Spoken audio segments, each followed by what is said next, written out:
SS public convent school Jangipur के online classes में आप सभी का स्वागत है। आज फिर क्लास 11 सब्जेक्ट बायोलॉजी के जीवों का नामकरण के बारे में आपको बताया जाएगा। जीवों का नामकरण, नॉमेनक्लेचर ऑफ लिविंग बीइंग्स, किसी जीव की खोज के बाद वर्गीकी में उसका स्थान निर्धारित करके उसे एक निश्चित नाम देना नामकरण कहलाता है। जीव की खोज होती है, खोज होने के बाद उसको वर्गीकृत किया जाता है और वर्ग में उसको एक निश्चित निर्धारित स्थान देकर और उसको एक उचित नाम देना ही जीवों का नामकरण कहलाता है। अगले पॉइंट पे आइए, नामकरण की आवश्यकता, नेसेसिटी ऑफ नॉमेनक्लेचर, यानी कि जीवों की आवश्यकता नामकरण की आवश्यकता। नामकरण की आवश्यकता क्यों हुई, क्यों जीवों का नामकरण किया गया? इसके लिए जैसे कुछ जीव ऐसे होते हैं जिनको अलग अलग क्षेत्रों में, अलग अलग देशों में, यहां तक कि अलग अलग स्टेटों में और क्षेत्रीय भाषाओं में भी अलग अलग नाम से जाना जाता है। तो जीवों का वैज्ञानिक नाम की आवश्यकता हुई क्यों? इसी को देखते हुए कि जीव एक ही जीव है, अलग अलग क्षेत्रों में, अलग अलग देशों में उसके अलग अलग नाम से जाना जाता है। तो कुछ नाम, कोई नाम ऐसा हो जिस नाम को पूरी दुनिया उस नाम से उसको जाने, इसीलिए नामकरण की आवश्यकता हुई। एग्जाम्पल के रूप में जैसे मैं बता दूं कि गौरैया पक्षी होती है।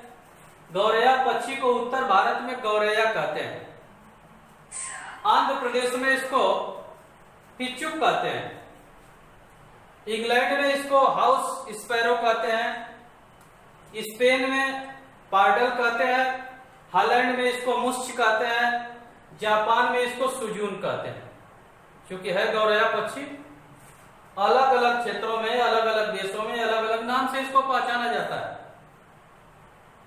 इसको देखते हुए इस विषमता को देखते हुए नामकरण की आवश्यकता हुई कि उसका वैज्ञानिक नाम हो, किसी जीव का वैज्ञानिक नाम हो जिस नाम को पूरी दुनिया उस जीव को उस नाम से पहचान सके।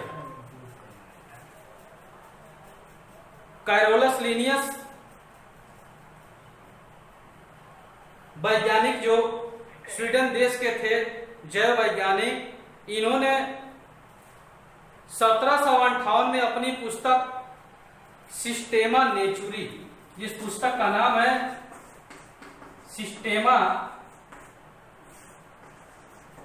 नेचुरी, यह सिस्टेमा नेचुरी जो कैरोलस लिनियस द्वारा लिखित पुस्तक है, इस पुस्तक में इसके 10वें संस्करण तक जंतुओं के 4,378 जंतुओं का वैज्ञानिक नाम दिया गया। यानी कि इसको वैज्ञानिक नाम देकर इसको वर्गीकृत कर दिया गया सिस्टेमा नेचुरी में। उसी तरह से लिनियस ने पौधों का भी वर्गीकरण किया और वह पुस्तक का नाम है जेनेरा प्लांटेरम। जेनेरा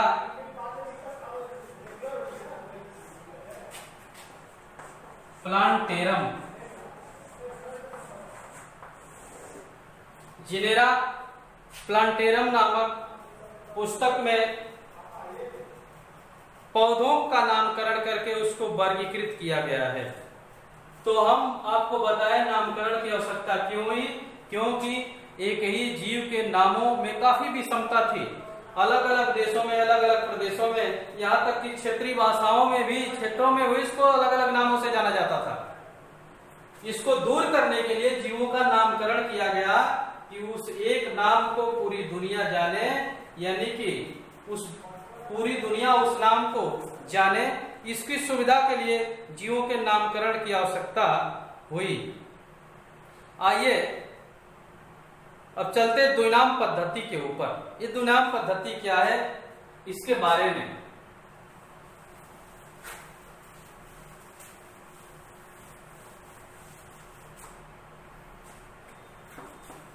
द्विनाम पद्धति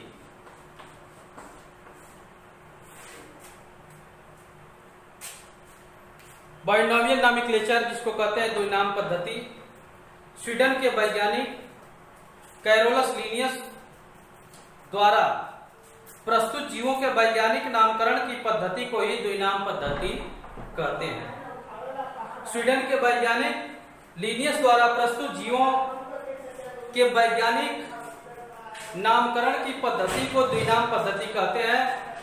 और इस द्विनाम पद्धति में जीवों का जो वैज्ञानिक नाम होता है, जीव का वैज्ञानिक नाम दो शब्दों का होता है। प्रथम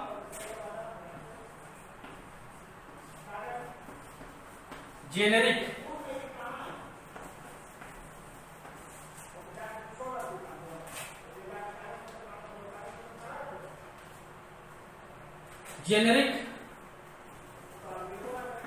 जेनेरिक नाम, और दूसरा है